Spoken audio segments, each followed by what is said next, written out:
ఇప్పుడు మనం రావు గోపాలరావు గారు స్పీకర్గా, రోసయ్య గారు, జగన్మోహన్ రెడ్డి గారు, చంద్రబాబు నాయుడు గారు ఇలా ఉన్నప్పుడు అక్కడ స్పీకర్గా రావు గోపాలరావు గారు వ్యవహరిస్తుంటే ఏ విధంగా ఉంటుంది అనేసి ఒక కామెడీగా మనం అనుకుందాం. రోసయ్య ప్రతిపక్షం వాళ్ళు నిన్ను తిట్టకుండా తిడుతున్నారు, నిన్ను తిడుతుంటే ఆ తిట్లకు నాకే నశాలంకెక్కుతుందయ్యా, నువ్వే ఉంటావు దానిపైన. ఏమిటండి ఇదే?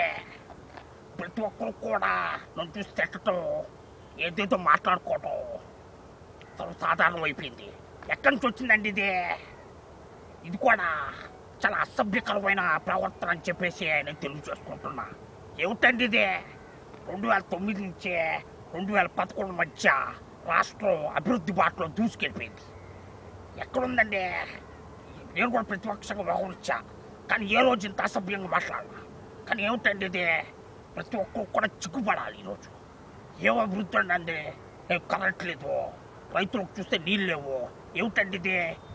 చిక్కుపడాలి. ఈరోజు మాట్లాడే వాళ్ళకు కూడా చిక్కు లేదండి, చాలా అసభ్యకరంగా వ్యవహరిస్తూ ఉంటారండి. వాపోయా, నువ్వు మాట్లాడటం స్టార్ట్ చేసావంటే మాట్లాడుతూనే ఉంటావు. ప్లీజ్ టేక్ యువర్ సీట్ అయ్యా. ఆ తర్వాత జగన్మోహన్ రెడ్డి గారు,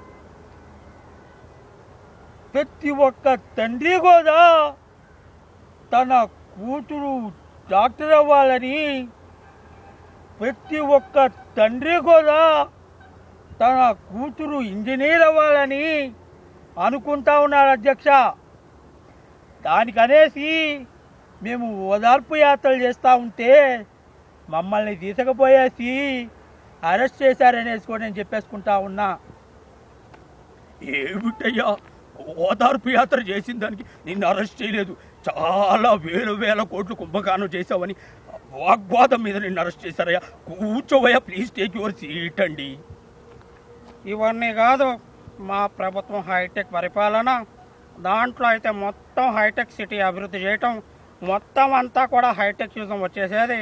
ఇంకొక 4 సంవత్సరాలు మమ్మల్ని పరిపాలన ఇచ్చుంటే స్వర్ణాంధ్రప్రదేశ్ అయిపోయేది, మొత్తం బంగారంగా అయిపోయి ఉండేది అనేసి నేను తెలియజేసుకుంటా ఉన్నా. ఏమిటయ్యా చంద్రబాబు నాయుడు, 9 ఏళ్ళు పదవి లేకపోయినా కానీ నీకు ఇంకా అబద్ధాలు ఆడటం పోలా వచ్చి నీ రవాణా బొడ్డులో నా తస్సా దియ్యా. నువ్వు కూర్చోవయ్యా బాబు, నాకు ఎక్కడో నశాలలో కేసుకేస్తుంది కోపం కూడా. ఈ విధంగా ఉంటుందండి. Thank you.